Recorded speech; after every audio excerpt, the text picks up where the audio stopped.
Hello there, Alaskans, wherever you are. Welcome to the Must Read Alaska Show. Coming to you from somewhere in Alaska. This is the place where we talk about, you guessed it, Alaska. Where we keep the mainstream media on their toes and where we are standing up for what's right in a world run by leftists. You can find out more by heading over to mustreadalaska.com and also checking out the Must Read Alaska YouTube channel for some really great content. But first, let's get this party started.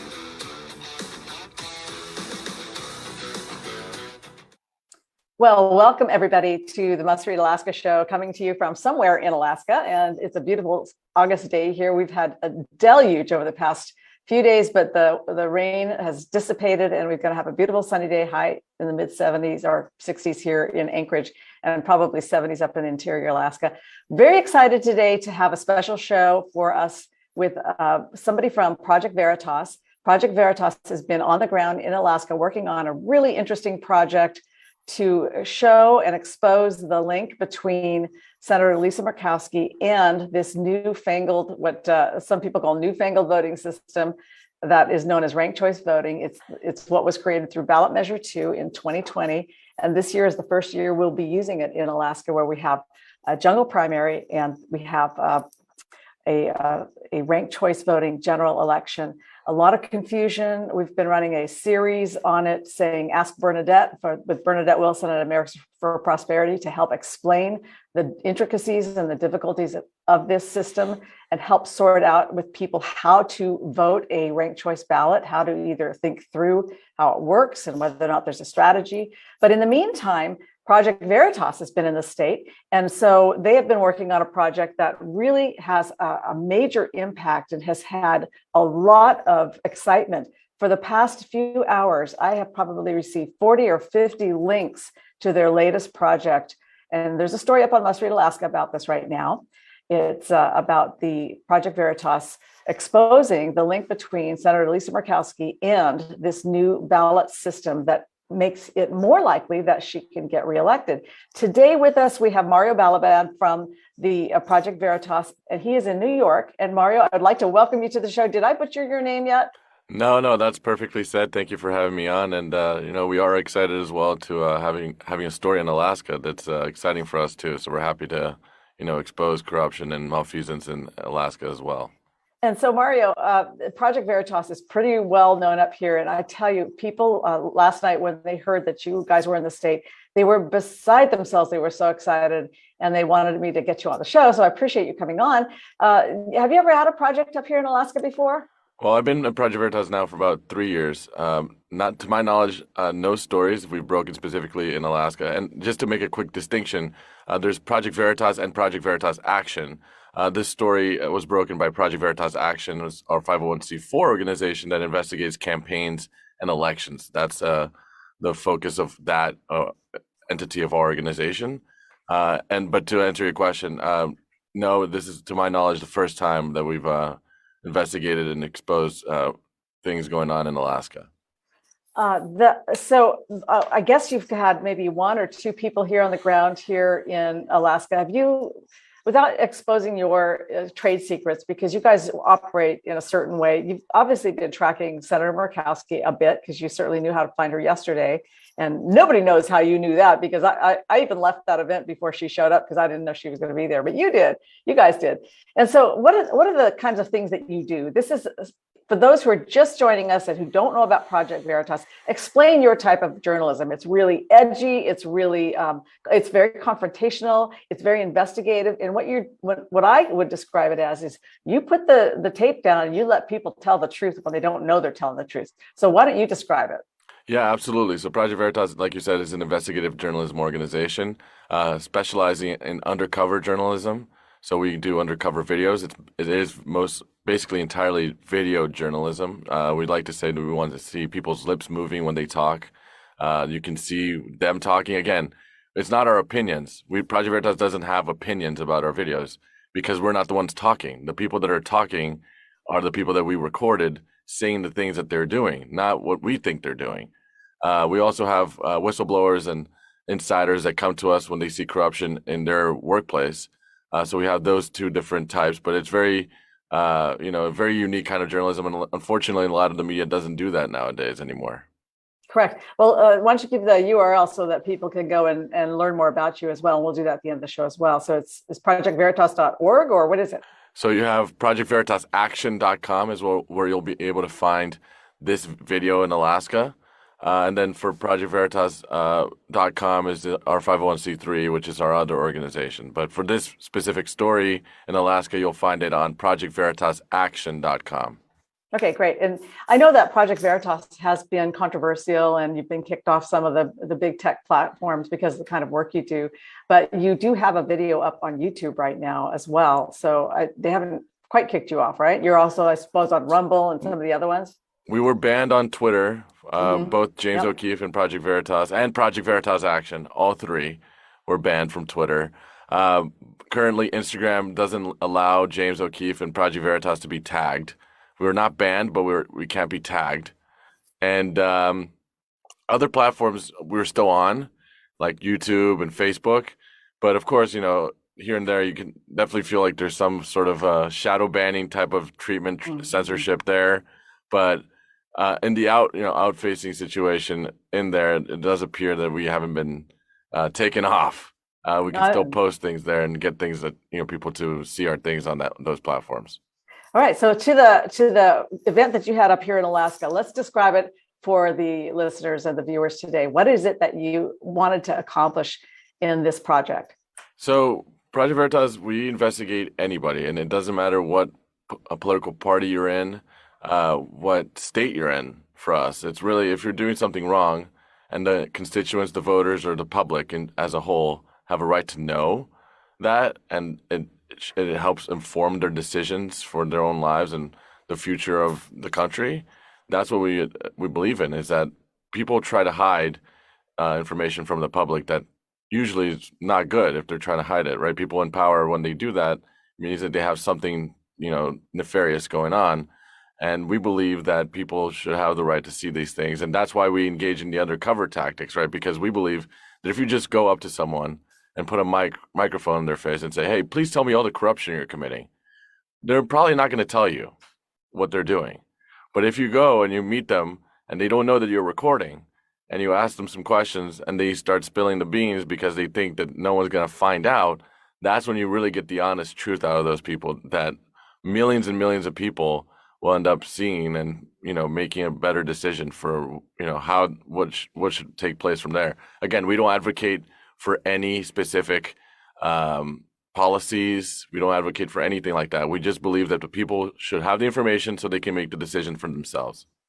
So here in Alaska, you did this project on Lisa Murkowski's link to Ballot Measure 2, which is the new scheme that changed our voting system up here to jungle primaries and ranked choice voting. And what gave you the idea of actually investigating this particular link?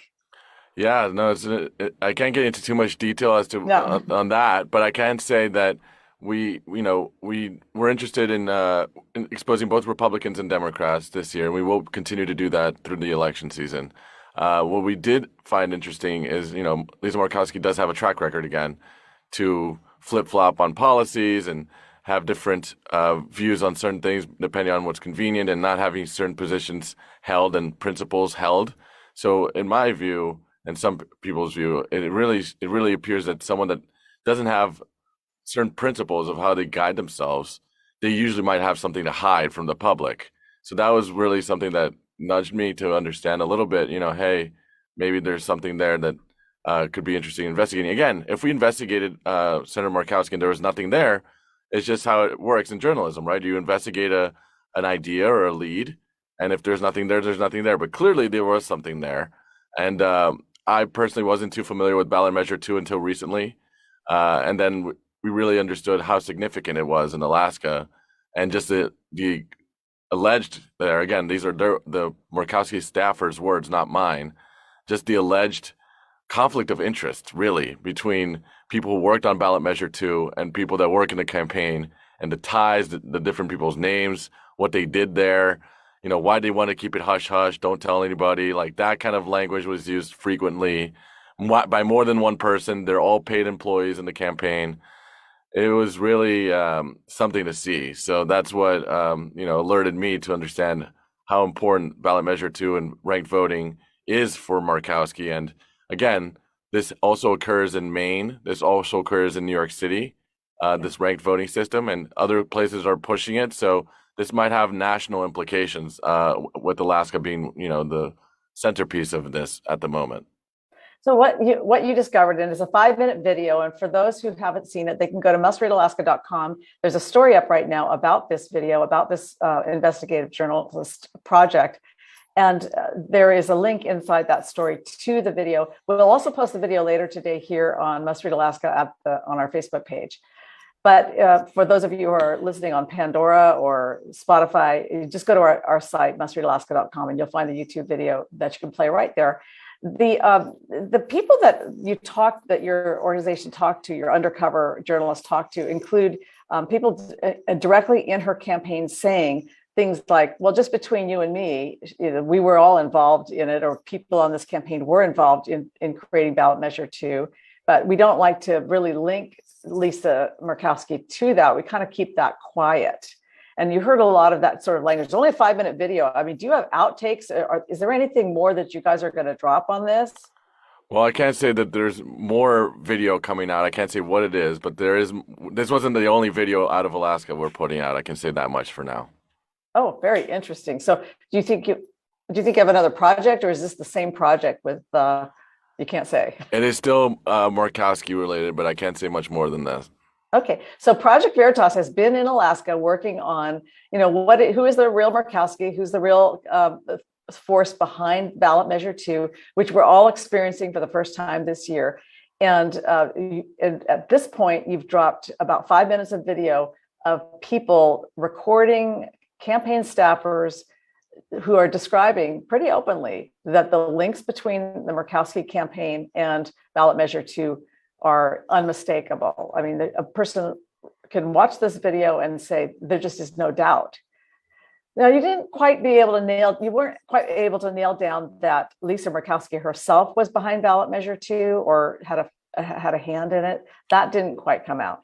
So what we did get from both those paid employees was they both said that Lisa wasn't in favor of it, but kept quiet, and it was probably better that she kept quiet. Again, of course, we don't have Lisa Murkowski, the Senator Murkowski, on camera saying those things, but we do have both of her paid. One of them, I believe, has been with Markowski for years, saying that she knew she operated. They use the word, we'll have talks behind closed doors, behind the scenes. These are both words used by both of these paid employees. And Shay Siegert, who was a comms director for Markowski, was also the comms director for ballot measure 2, by the way. Yeah. He's briefly featured saying that, oh yes, ballot measure 2 helps coalition-style candidates, and Lisa Murkowski is a coalition-style candidate. Right, I saw that, yeah. So, he is a comms director who was involved in both projects, the campaign and the measure, and said that. So, and there's also, I believe, Calander and Associates was directly tied with the campaign, and they were directly tied with putting the measure forward. So the amount of people, it would be already somewhat shocking if it was, a couple here and there that were involved, but it seems like there's a massive, massive number of people who worked or currently work in the Markowski campaign that worked on the ballot measure 2 as well. Right. And so you mentioned Rachel Calander, and she is a very close associate, one of Lisa Murkowski's very best friends. And Lisa has steered a lot of contracts to her to develop different kinds of symposium in and around Arctic issues. So Rachel's been very successful in Alaska, a young up-and-coming Politico, as well as she just purchased the Cordova Times, one of the newspapers along the coastline here in Alaska. So she is now going to actually be an owner in the media. So have a voice there for, the fishing communities that surround Prince William Sound and South. Hopefully they'll cover this story too. Yeah, probably not so much. I don't think so. But so is there any doubt in your mind at this point that this is a form of election interference? So I can't say what the end goal is there.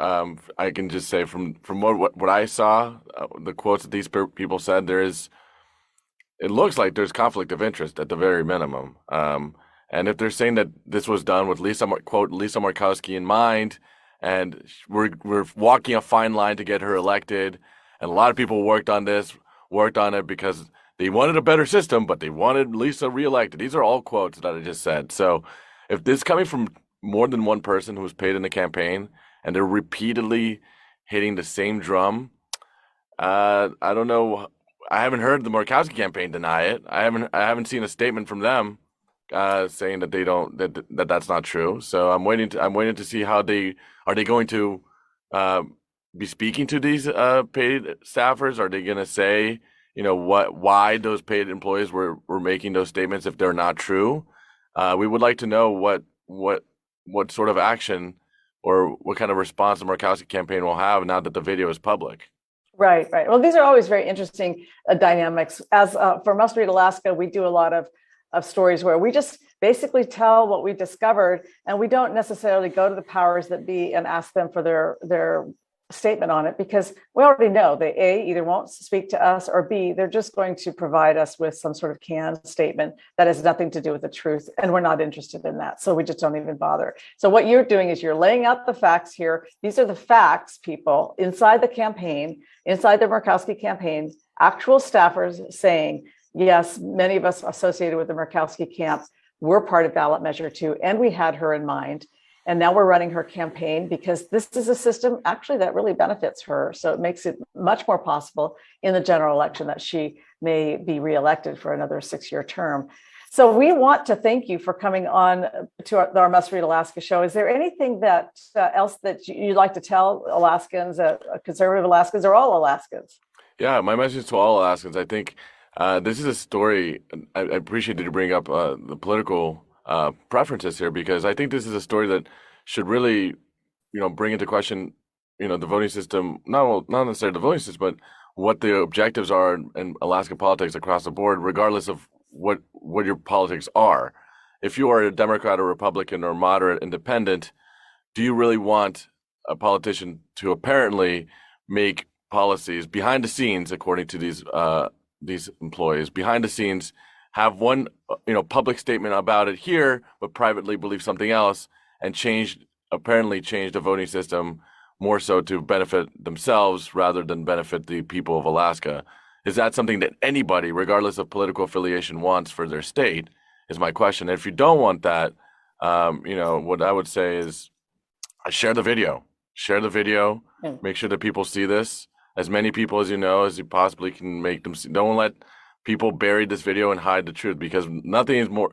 People that get exposed by Project Veritas Action, usually their first action is to try to ignore it and pretend that it's not about them and they have nothing to do with this, and don't pay attention to this. And the way to not let that happen is for the people of Alaska, or the people of the American people, to go and share this video far and wide as possible, so everyone sees it.